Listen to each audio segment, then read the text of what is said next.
Hey guys, I'm back. It's Ben with another quick review for you, this time of the video game Trackmania Turbo. That's been out on the consoles for a little while now, though Trackmania has been on PC for many years. And Trackmania is, think of this, it's like a video game version of Hot Wheels and Micro Machines. And when you were a kid and you used to play with cars with crazy tracks and loops and things like that, this is that in video game form, and it's glorious because of it.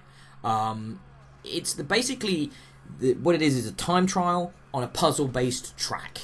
At least the core mode is. There's a couple of modes available in Trackmania Turbo. So you've got single player, you've got the multiplayer, and you've got the track building. Now, the track building is crazy. I mean, there's so much time. If you're the creative type of person, you're going to be in there for hours building crazy tracks and getting them online and sharing with your friends and just playing them yourself. I mean, if that's what you enjoy doing, I mean, you're either one of those people or you're not. I'm not one of those people. I don't have the patience for it, but I love nothing more than enjoying the wacky creations people have created. Much in the same vein as a Super Mario Maker or a Little Big Planet, I'm always the one that enjoys the things that are built rather than doing the building. I'm just too damn lazy. I'm a consumer, not a creator, it would seem.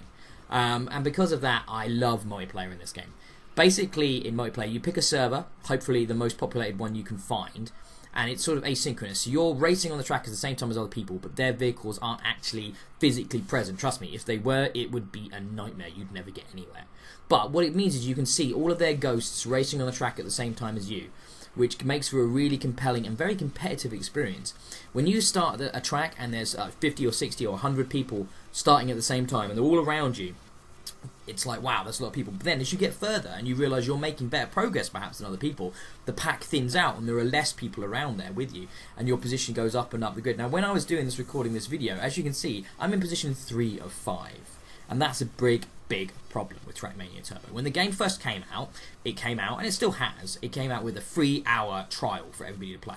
And when it first launched, that meant there were hundreds of thousands of people playing this game. Servers were full, everything was just rammed full of players. It was great. There's been a massive drop-off. And I think one of the major reasons for that is people's free trials ran out, so those people have all stopped playing, and the price of entry is a little steep.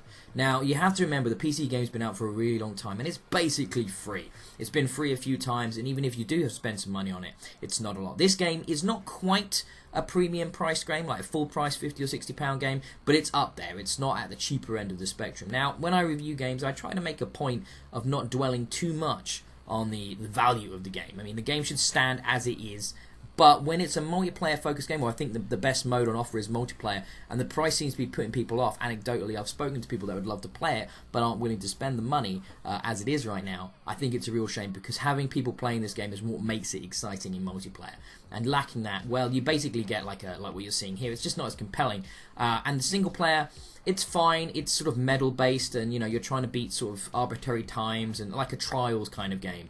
But I don't find that the fun aspect. The fun part for me is definitely the crazy multiplayer. And I've had a lot of fun with this. When I've gone in with servers that are full of people, I found it a really compelling experience. Loads of laughs. I really found myself trying to better my times and getting into that time trial mentality. That's just the nature of the gamer I am. I like to beat my high score and beat my time and stretch my abilities to the maximum. That's either going to be the kind of thing you're into or you're not. I mean, it's as arcadey a driving experience as you can possibly get. There's just boosting and turbo and air controls and crazy vehicles, different liveries. It's really over the top and silly. It also has the most incredible kind of like mixture of techno, hard house, electronic soundtrack I've experienced in a racing game. It's just, when it kicks in, it's this terrible sort of like, I don't know how to describe it, like it feels like bad knockoff French dubstep or something like that. And it's just suits the game perfectly. I mean, it's ludicrous sounding. You've got these 4 different environments, and like I was talking about, the track building element is a huge part of it, and the amount of courses. And it needs the players to support the game, and if the players aren't there, people aren't going to be making tracks or playing on the tracks with you, and it's just gonna dwindle and die, which will be a real shame, because I think it's a bit of a gem and I had a lot of fun with it. So all in all, and I would say fingers crossed the players do support it. Maybe there'll be a price cut from Ubisoft. Maybe they'll realise if they knock the price in half, more players will play it. Fingers crossed. But I think all in all, based on the amount of fun I've had and how I feel like I'm going to keep going back and dropping in and just trying every so often to have another race and improve my standings, I give Trackmania Turbo an 8 out of 10.